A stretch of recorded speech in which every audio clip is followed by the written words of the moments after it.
Hey everyone, welcome back to another tutorial from Crazy Gamer. Today in this episode we will be learning how to change the sensitivity setting in the Dude Theft Wars game. If you have been playing Dude Theft Wars and feel that the controls are either too slow or too twitchy, then adjusting the sensitivity setting can make a big difference.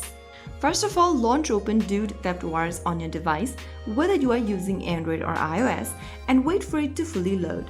From the main homepage of Dude Theft Wars, go to the bottom right corner and tap on Setting. After you see this setting menu, go to the bottom left and look for a sensitivity bar.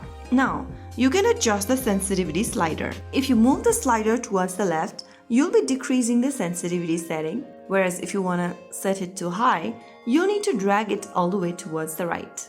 After adjusting, you can exit the screen and then go ahead and play your game for a minute. Join into the game and get a quick play over here. Move the camera around and then you will be able to see if your sensitivity setting has now been customized.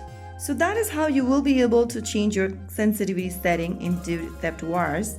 If you found the video helpful, don't forget to like, share and subscribe to our channel. I will be back again in the next episode. Thank you for watching.